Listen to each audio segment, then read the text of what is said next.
오늘 부활절 말씀입니다. 오직 사랑으로라는 제목으로 갈라디아서 5장 13절에서 18절, 22절에서 24절 말씀으로 함께 은혜를 나누겠습니다. 어떤 분야에서건 대가들이라고 하죠. 전문가들, 또 그 분야에서 내공을 가지신 분들의 특징이 하나 있는데요.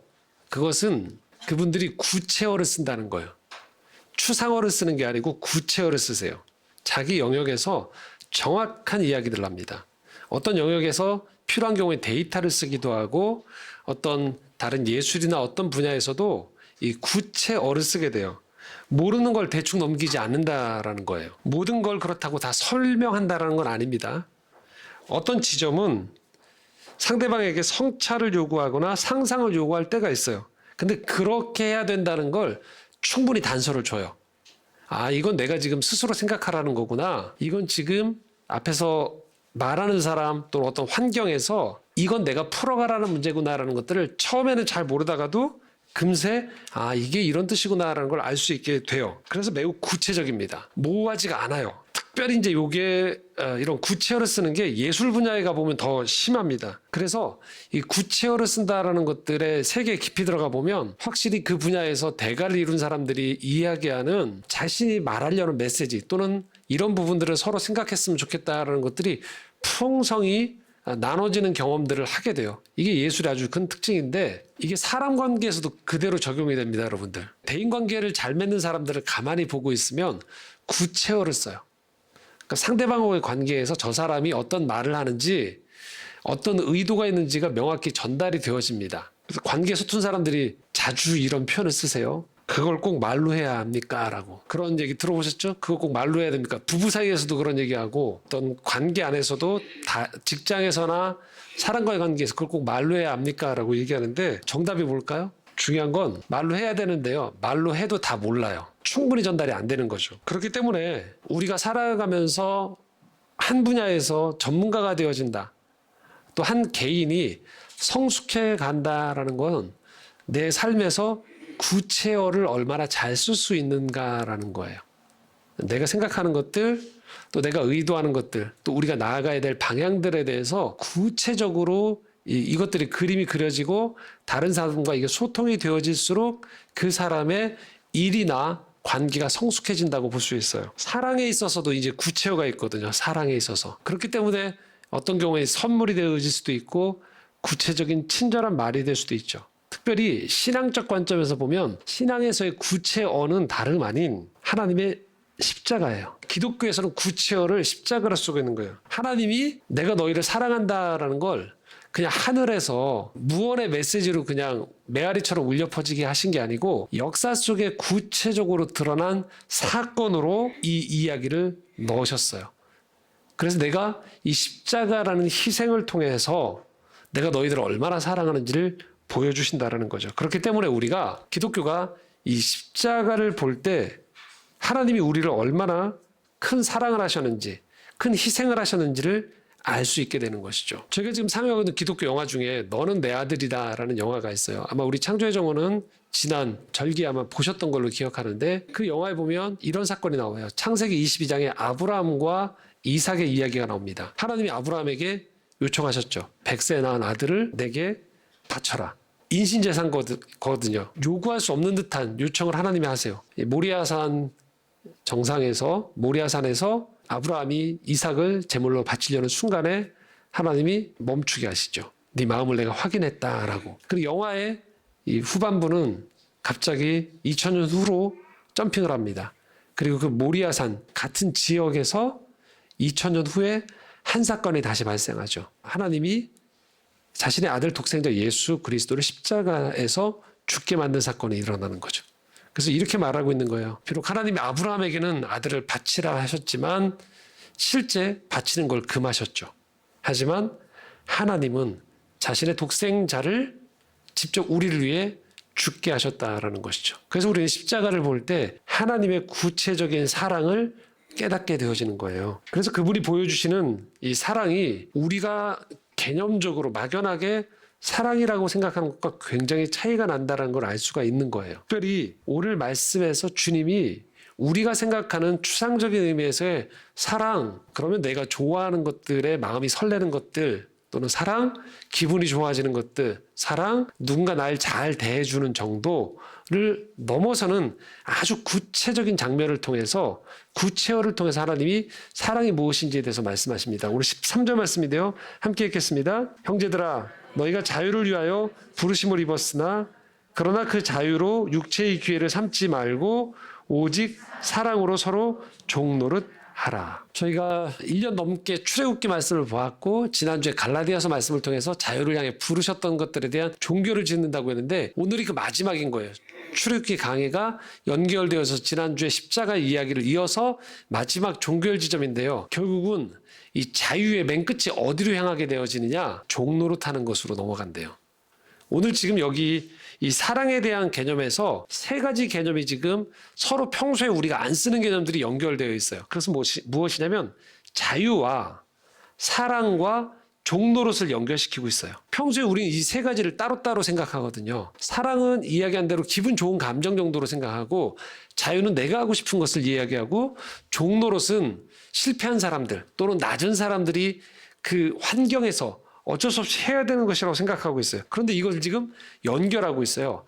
자유와 사랑과 종노릇을 하나로 묶고 있어요. 자, 우리는 이 사건이 하나로 모여진 사건을 알고 있습니다. 성목요일에 일어난 사건인데요. 이제 그림을 보시면 이런 그림이 나오죠. 요한복음 13장에 예수님이 제자들의 발을 씻어주시는 장면이에요. 발을 닦아주는 것이죠. 당대에 이 중동 지방이 사람들이 샌들을 신고 다녔는데 이 모래나 흙이 발에 묻게 되는 거죠. 한 집에 들어가면 그래서 그 집에 있는 종이 이 집에 방문한 사람들의 발을 물로 닦아주는 것이죠. 근데 이거 무척 천했던 일이에요. 그렇기 때문에 어떤 경우에는 유대인 종도 너무 천하기 때문에 이걸 발 닦는 일을 거절할 수도 있는 일도 벌어질 정도로 이 일은 천했던 일이에요. 그런데 예수님이 지금 성목요일에 성금요일에 돌아가시는데 성목요일 저녁에 제자들의 발을 씻겨주는 일을 하셨습니다. 그 천한 일을 하셨다는 거예요. 말씀을 이렇게 얘기하고 있습니다. 요한복음 13장 4절에서 6절인데요. 함께 읽겠습니다. 저녁 잡수시던 자리에서 일어나 겉옷을 벗고 수건을 가져다가 허리에 두르시고 이에 대야에 물을 떠서 제자들의 발을 씻으시고 그 두르신 수건으로 닦기를 시작하여 시몬 베드로에게 이르시니 베드로가 이르되 주여 주께서 내 발을 씻으시나이까. 제자들이 당황한 거죠. 자기네들이 기대했던 모습과 다르게 갑자기 주님이 종들이 했던 대로 자신들의 발을 닦으려고 하시니까 제자들이 당황했어요. 그렇지 않기를 원했어요. 그러자 베드로가 이렇게 말합니다. 8절입니다. 함께 읽겠습니다. 베드로가 이르되 내 발을 절대로 씻지 못하시리이다.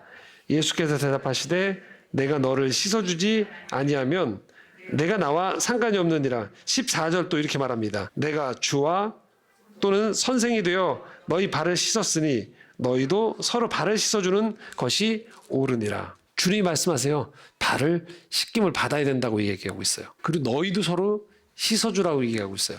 그러니까 주님이 말씀하시는 이 스스로 원해서 자발적으로 종노릇을 하고 계신 거예요. 중간에 뭐가 빠졌죠? 아까 자유와 종노릇과 사랑이라고 했죠. 그런데 이 세족식의 본문이 나와 있는 요한복음의 13장 1절은 이렇게 시작하고 있습니다. 함께 읽겠습니다. 6월절 전에 예수께서 자기가 세상을 떠나 아버지께로 돌아가실 때가 이른 줄 아시고 세상에 있는 자기 사람들을 사랑하시되 끝까지 사랑하시니라. 세상에 있는 자기 사람들을 사랑하시되 끝까지 사랑하신다고 하고 바로 이어지는 장면이 세족식이에요. 발을 씻어주시는 거예요. 그러니까 주님이 사랑의 표현의 방식으로 구체어로 지금 보여주신 장면이 제자들의 발을 씻어주셨다라는 거예요. 그 발이 어떤 발입니까? 흙 묻은 발이에요. 냄새나는 발이에요. 예수님의 마음이 어떠실까? 이제 곧 이 발을 씻어주는 제자들, 이들이 곧 예수님을 부인하고 달아날 거예요. 실제 그 일들이 일어나죠. 지금 가장 완강하게 발 안 씻겠다고 했다가 발에 씻김 받았던 수제자 베드로가 예수님을 3번 부인하죠. 또 다른 제자 가룟 유다는 예수님을 팔아버려요. 나머지 제자들은 예수님이 십자가에 끌려가는 현장에서 다 도망가 버립니다. 요한을 빼고. 예수님의 마음도 편치 않을 수 있죠. 그런데 예수님은 지금 그걸 넘어서서 편치 않는 마음을 넘어서서 구체적으로 제자들의 발을 씻어주셨다라는 거예요. 이런 거죠. 요즘 표현으로 예수님이 사랑을 이야기하면서 꽃길만 걸으신 게 아니라는 거예요. 그러니까 여러 사람들이 자신을 칭송하는 사람들 앞에 서서 좋은 말을 하는 거죠. 아주 지혜로운 말을 하는 거예요. 덕스러운 말을 하는 거예요. 사람들에게 서로 사랑하는 게 얼마나 아름답습니까, 여러분? 그만 미워하세요 하고 예수님이 품위 있게 그렇게 이야기하시고 이것이 사랑입니다라고 정의하고 끝난 게 아니라는 거예요. 예수님은 끝까지 사랑하시는 방법으로 가장 낮은 방법을 택하세요. 제자들의 발을 씻어주시는 거예요. 구체적인 거죠. 사랑이 그런 거라는 거예요. 우리가 그래서 살아가면서 사랑에 대한 개념이 바뀌어져야 되는 거예요. 예수 그리스도의 이 십자가 길을 걸어가시는 모습을 보면서 우리가 가지고 있는 이 사랑의 개념, 뭐 여러 가지 대중문화라든지 우리가 어려서부터 그냥 내 마음에서 사랑은 이런 거야 라고 하면서 힘들이지 않고 자연스럽게 와닿는 게 사랑이지 라고 생각했던 것과는 전혀 다른 모습으로 구체적인 삶의 자리로 들어가는 거예요. 그곳에서 마치 예수님이 제자들의 발, 가장 당대에 피하려고 했던 행위를 하셨던 것처럼 사랑한다는 건 거기에 이유가 붙는 거예요. 여기서 모든 이유가 풀려지는 거예요. 왜 제자들의 발을 닦아주십니까? 왜 십자가를 지십니까? 왜 손해나는 짓을 하십니까? 라고 사람들이 물어보고 당신이 힘이 없습니까? 능력이 없습니까? 당신이 모자랍니까? 라고 물어보고 왜 손해나는 짓을 하십니까? 라고 얘기할 때 예수님 답변은 딱 하나죠. 어떤 거예요? 사랑하기 때문이에요. 그게 이유인 거예요. 사랑하기 때문에 굳은 일을 하는 거예요. 사랑하기 때문에 손해보는 일을 하는 거예요. 사랑하기 때문에 남들이 손가락질하더라도 그 길을 끝까지 걸어가는 거예요. 다른 사람에게는 그 사랑이 없지만 나에겐 그 사랑이 있기 때문인 거예요. 이해할 수가 없는 거죠. 주변 사람들이 왜 저렇게 하는가? 그 사람에게는 이유가 있는 거예요. 사랑하기 때문인 거예요. 그렇기 때문에 사랑한다라는 것들은 우리가 마땅히 깨닫기 시작해야 되는 것은 반드시 관계를 맺는 거예요. 그러니까 사랑은 나 혼자 하는 게 아니에요. 사랑은 자발적인 마음을 통해서 이 사랑을 줄 대상이 있고 그 대상을 향해서 구체적인 모습으로 나아가는 겁니다. 종노릇이라는 모습으로 나아가는 거예요. 따지고 보면 부모가 자녀를 키울 때의 모습은 사실 종노릇하는 거예요. 자녀들이 맡겨놓은 게 없는데도 뭐예요? 부모들이 계속 자녀 뒤를 졸졸졸 따라다니면서 뭐 하고 있는 겁니까? 시중을 드는 거죠. 종노릇하는 거예요. 그렇게 해서 아이들이 큽니다. 학교에 다니면 선생님들이 아이들에게 종노릇을 해줘요. 섬겨줍니다. 그 아이들이 사람이 되어지도록. 사회 곳곳에서 그래서 이 사회 안에서 사람들이 혜택을 받고 누리고 하게 되어지는 과정 안에는 누군가의 종노릇을 통하여서 사람들이 살아나는 경험들을 하게 되어진다는 것이죠. 왜 그러냐고 물어보면 한 가지 이유예요. 사랑하기 때문이에요. 사랑의 본류 안에 합류하기 시작하게 되어지면 우리란 사람이 그렇게 깨지 않으려고 했던 내 보호막이 깨지기 시작해요. 그걸 무너뜨리는 건 단 하나예요. 사랑이에요. 사랑을 경험해보지 않으면 끊임없이 자기 보호 본능 속에서만 살아가요. 자기 안전지대 속에서만 살아가요. 그래서 뭔가 손해보는 일을 하고 있는 사람들을 보면 어리석어 보이는 거예요. 왜 저렇게 하는가? 그런데 그 일을 하고 있는 사람들은 뭘 보고 있는 거죠? 사랑의 열매를 보면서 그 일을 감당하는 거죠. 그래서 갈라디아서 5장 14절에 이렇게 말씀합니다. 함께 읽겠습니다. 온 율법은 내 이웃 사랑하기를 내 자신같이 하라 하신 한 말씀에서 이루어졌나니. 유대인들이 알고 있는 율법이 엄청나게 많다는 거예요. 그런데 이 율법을 다 모아서 하나로 귀결시키면 결국은 무엇이냐? 내 이웃 사랑하기를 내 자신같이 하라는 거예요. 그러니까 너만 사랑하지 말고 너도 사랑해야 돼요. 자기 자신을. 우리가 축복성을 부를 때처럼. 그것들을 통해서 다른 사람을 내 몸처럼 사랑하는 것, 그게 율법이 의도하는 바라는 거예요. 하나님이 이스라엘 백성을 출애굽하게 하신 이유, 애굽에서 나오게 하신 이유, 광야 생활을 하게 하신 이유, 가나안 땅에 들어가게 하는 이유 다 무엇이에요? 내 이웃을 내 몸과 같이 사랑하게 하라는 거예요. 자, 이것의 원류가 누굴까요? 삼위일체 하나님이세요. 하나님의 사랑을 우리가 만나게 되어지면 이게 사랑이구나라는 걸 알게 되는 거예요. 바로 성부와 성자와 성령 이 삼위는 서로 간에 내어주는 사랑을 하거든요. 저 사랑을 획득하는 사랑이 아니에요. 성부가 존재하시기 위해서는 성자와 성령의 사랑이 함께 거해야지만 성부가 있어요. 성자 또한 성부와 성령의 사랑이 함께 내주할 때 온전히 성자로 존재하시는 거예요.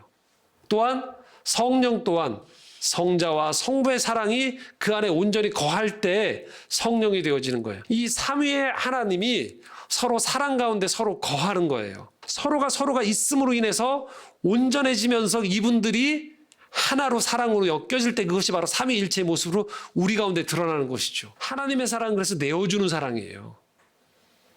먼저 주시는 사랑이에요. 기꺼이 버리는 사랑이에요. 그를 위해서. 그래서 그 사랑을 경험했던 사람인들이 그 방식대로 다른 사람들을 사랑하도록 요청하신다는 거죠.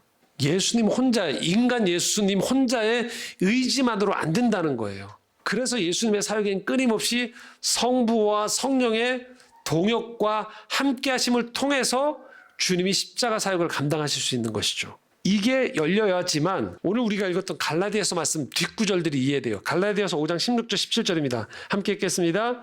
내가 이르노니 너희는 성령을 따라 행하라. 그리하면 육체의 욕심을 이루지 아니하리라. 육체의 소욕은 성령을 거스르고 성령은 육체를 거스르나리. 이 둘이 서로 대적하므로 너희가 원하는 것을 하지 못하게 하려 함이니라. 이 말씀을 단순히 그냥 어떤 종교적인 규례로만 이해하게 되면 어떤 식으로 하냐면 성령이 충만해지는 거예요. 여기서 말하는 건 종교적 체험을 말하는 거예요. 성경책도 열심히 읽고 집회도 참여해보고 여러 가지 것들을 해서 내 마음이 뜨거워지는 거예요. 내가 뜨거워졌어요. 그러니까 계속적으로 내가 뭐만 하고 싶냐면 이것만 하고 싶은 거예요. 성경만 읽고 싶은 거예요. 기독교인의 모임만 있고 싶은 거예요. 그 우리끼리 계속 좋은 말해주고 너무 좋으세요 막 서로 칭찬해주고 이것만 하고 싶은 거예요. 세상 가운데 살아가는 것들은 다 헛되다고 생각해지는 거예요. 이건 육체적인 일이라고 생각하는 거예요. 이것은 성령과 육체의 관계를 아주 단편적으로 이해하고 있는 거예요. 성령을 따라서 행한다는 것은 지금 이야기한 대로 나 중심으로 나에게 사로잡혀 있던 사람이 이 틀을 성령에 의해서 깨트려 버리는 걸 말하는 거예요. 그 나라는 사람이 이전에는 나만 위하던 사람이 내가 서 있는 가운데 다른 사람과 온전한 교류와 사랑의 관계를 맺는 것을 말하는 거예요. 성령이 아니고는 인간은 두렵기 때문에 자기 자신을 보호하면서 살아가요. 그런데 내어주시는 사랑, 내가 누군가를 위해 내어줘도 채워진다라는 것들을 경험하게 하시는 성령이 우리 안에 있을 때 비로소 우리가 진정한 사랑을 시작하게 되어진다는 거예요. 만약에 어떤 한 사람이 신앙생활을 하고 있는데 그 사람이 가만히 한번 지켜보는 거예요. 신앙생활을 오래 하고 있어요. 그런데 하면 할수록 그 사람이 신앙의 연륜이 깊어질수록 그 사람을 쳐다보는데 대단히 이기적이에요. 자기밖에 몰라요. 그럼 그 사람은요, 성령을 의지하는 것 같으나 실상은 종교 생활을 하고 있는 거예요. 성령을 따라 산다는 것은 우리라는 사람과 다른 사람의 관계가 재정립되는 거예요. 그래서 성령의 사람이 되어갈수록 우리는 다른 사람을 위해서 살아가는 방법에 대해서 고민하는 사람이에요. 다른 사람으로 인해서 그 이유가 기쁨이 내 안에 들어오는 거예요. 이전에 나는 오로지 내가 잘 돼야지만 기쁜 거예요. 내가 안전해야지만 기쁜 거예요. 그리고 다른 사람의 불행을 보면서 나는 저 불행이 나한테 오지 않아서 다행입니다가 내 그냥 유일한 감사 제목인 거예요. 온통 기준은 나예요. 근데 우리가 성령의 사람이 되어진다는 건 이제 삼위일체 하나님의 그 세계 안으로 들어가는 거예요. 성부, 성자, 성령이 서로가 사랑하는 가운데서 하나가 되어진 것처럼 그 사랑이 우리 가운데 흘러넘쳐서 하지 않으셔도 됨에도 불구하고 세상을 창조하시고 세상이 어그러지자 그 세상을 다시 치유하기 위해서 독생자를 보내시고 그 독생자를 죽였다가 살리심으로 인해서 사망 권세를 깨트려서 온전한 평화를 다시 가져오게 만드는 수고를 감당하는 것, 그 세계 안에 우리가 편입되는 거예요. 그 나라는 사람이 이전에는 그냥 외딴 사람처럼 홀로 서 있다가 언제 나한테 좋은 사람 안 만나게 하나 해서 좋은 사람 한번 만나고 좋은 곳 없나 하고 좋은 곳, 좋은 어떤 단체나 조직이 없나 계속 거기만 찾아다니는 거예요. 그런데 성령이 우리에게 임하시면 이 장벽이 성령에 의해서 점점 녹아지게 돼요. 그래서 내가 좋은 곳을 찾아가기도 하지만 내가 그곳에 가서 좋은 곳이 되어지도록 기여하는 사람이 되어지기도 해요.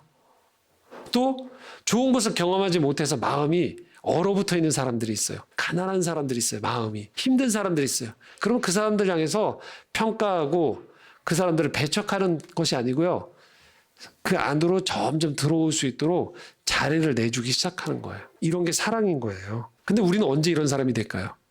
막 이걸 찾아다니면서 그런 사람이 돼야지 하고 수련을 통해서만 내가 그런 사람이 될까요? 아닙니다. 그것은요, 우리 몫의 삶의 자리를 찾아가다 보면, 살아가다 보면 그런 문제들이 우리에게 맞닥뜨려져요. 예수님이 2000년 전에 이 땅에 오셨을 때 구체적인 문제가 있었어요.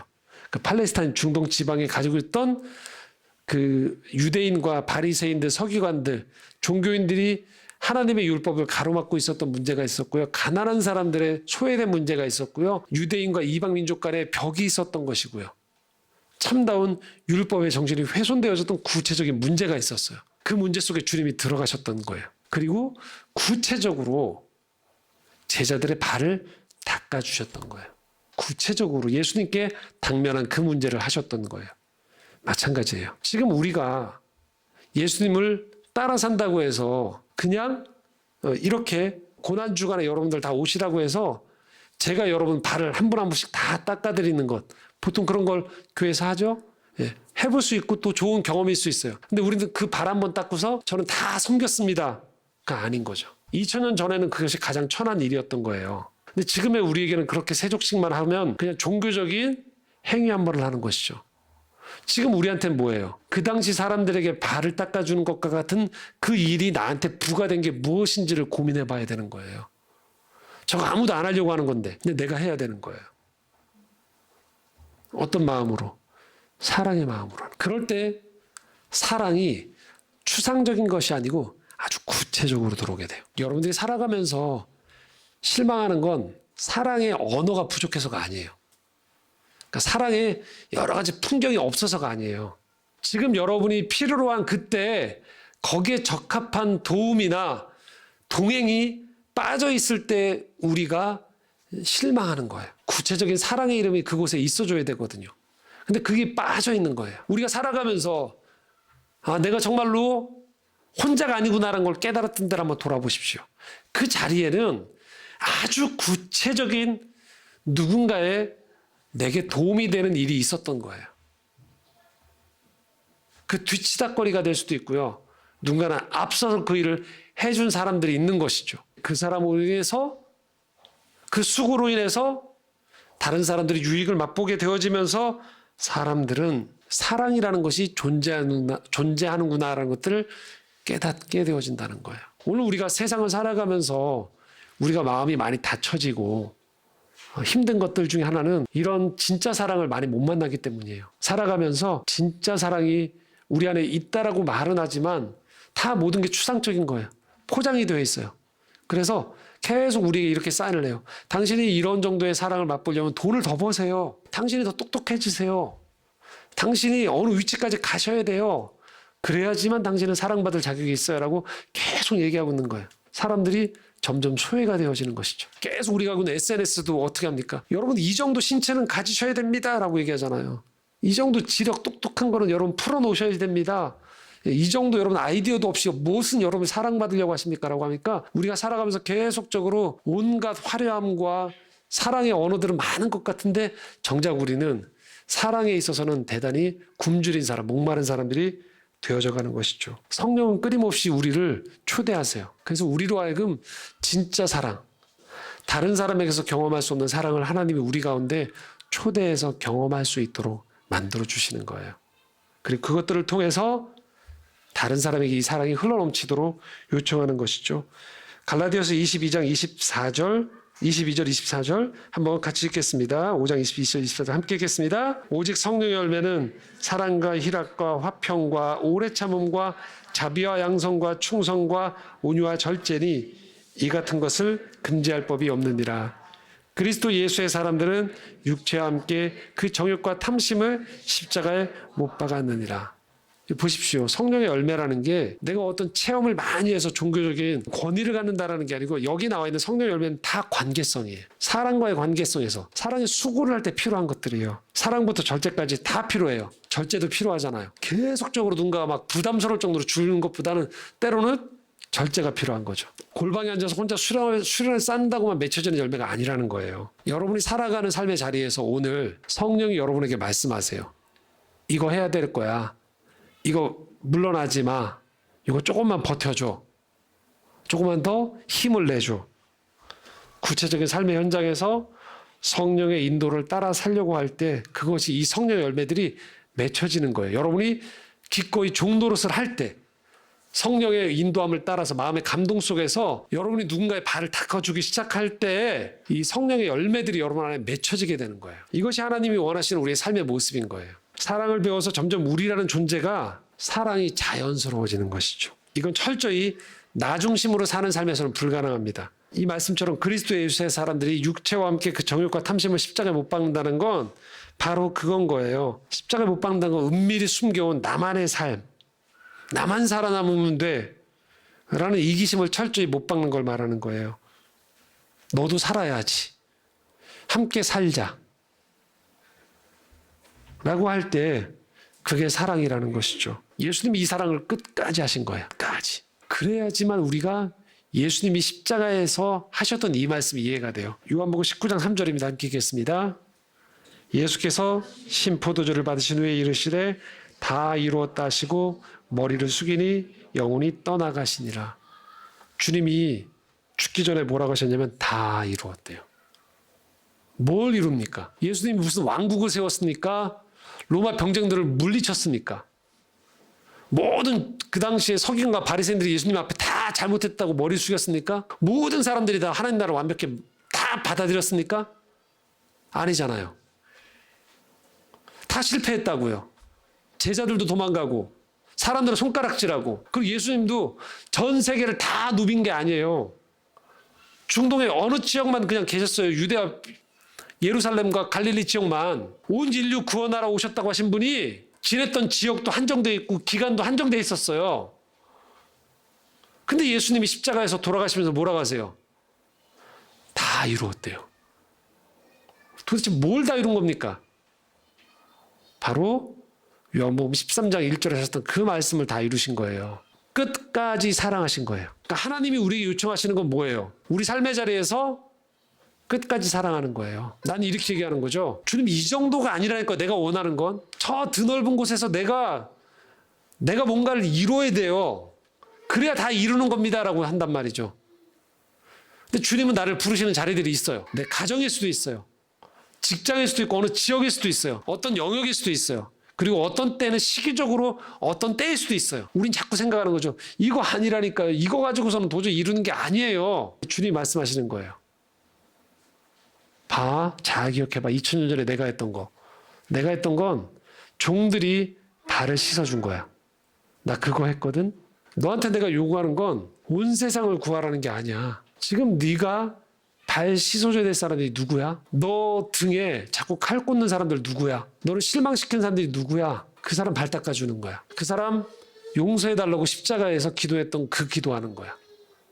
그게 네가 할 이 땅에서의 소명이라고 말씀하시는 거예요. 그래서 우리가 삶의 맨 마지막 여정의 끝까지 갔을 때 우리가 하나님 앞에서 이렇게 고백할 수 있어야 되는 것이죠. 경주가 여러분과 우리 모두에게 주어져 있는 거예요. 우리가 생을 마감할 때 내가 살아온 생을 돌아보면서 이렇게 얘기하는 거죠. 주님, 좀 아쉬움도 많았고요. 모자람도 많았고 실패도 많았어요. 그 실수도 많이 했어요. 그래도 끝까지 사랑하려고 노력하면서 여기까지 왔습니다. 주님, 저를 받아주십시오. 그게 우리에게 주어진 소명인 거예요. 그리고 주님은 예수 그리스도의 십자가에서 죽으셨던 것에서 끝이게 하지 아니하시고 3일 후에 부활하게 하심으로 인해서 예수님이 끝까지 사랑했던 이 삶이 실패가 아님을 우리에게 말씀해 주신 거예요. 오늘 우리가 살아가는 삶이 끝없는 십자가처럼 보이지만 포기하지 않아야 되는 것이 바로 무엇이냐? 끝까지 사랑하는 거예요. 주님이 말씀하세요. 그 사랑의 삶의 끝을 내가 책임지겠다. 2000년 전에 내 아들 예수를 죽였다가 살려냈듯이 네 삶이 결코 헛되게 만들지 않겠다. 네가 뿌렸던 사랑의 수고들이 허투루 사람들은 모를지언정 나는 기억하는 가운데 그걸 열매 맺게 하겠다. 그걸 다시 살아나게 하겠다라고 주님이 말씀하시는 거예요. 그것이 부활이에요. 오늘 우리에게 부활절이 기쁨으로 다가올 수 있는 것은 2000년 전에 예수님이 살아나셨던 것에서 그냥 그 역사적 증거에서 끝이는 것이 아닌 오늘 내 삶에서 하고 있는 이 사랑의 수고가 무의미하지 않다라는 것 주님이 확신을 주시기 때문인 거예요. 사랑의 삶만이, 사랑으로 살아가는 삶만이 결국은 부활할 수 있는 거예요. 그것만이 우리 삶에서 남는 것입니다. 말씀을 정리하겠습니다. 살다 보면 많이 힘들 수 있어요. 그래서 마음이 다치고 그저 나 하나만 챙기며 살자고 할 수 있어요. 너무 힘들 때는 일시적으로 그럴 수는 있습니다. 그러나 평생을 그렇게 살 수는 없는 거예요. 힘들 때 쉬어가더라도 여러분 사랑의 삶을 포기하지 마십시오. 여러분 스스로를 사랑하는 삶, 자기를 사랑하는 삶을 포기하지 마십시오. 그리고 여러분 주변에 하나님이 붙여주신 여러분의 사람들을 사랑하는 걸 포기하지 마십시오. 그리고 궁극적으로 그리고 우리에게 이 생명과 삶을 허락해 주신 하나님 사랑하는 걸 포기하지 마십시오. 끝까지 사랑하십시오. 그 삶을 주님 부활로 갚아주실 것입니다. 함께 기도하겠습니다. 하나님, 오늘 우리의 삶에는 주님이 흙먼지에 가득한 제자들의 발을 씻겨주셨던 것처럼 내가 종이 아닌 것 같은데도 종처럼 섬겨야 되는 일들 속에서 때로는 내 삶의 의미를 찾지 못하거나 힘들 때도 있습니다. 그러나 주님 말씀하십니다. 내가 발을 씻겼던 것처럼 너희들 씻겨라. 서로 씻겨라. 그리고 나는 너희에게 말한다. 내가 너희를 끝까지 사랑한다. 주님, 우리가 주님을 믿는다는 것, 결국 이 사랑의 삶을 포기하지 않는 것임을 우리가 잊지 않게 하여 주시옵소서. 사랑의 길을 끝까지 나아갈 수 있기를 소망합니다. 아버지 함께하여 주시옵소서. 이 끝에 부활의 승리가 있음을 믿는 저희들 되도록 역사하여 주시옵소서. 예수 그리스도의 이름으로 기도드리옵나이다. 아멘.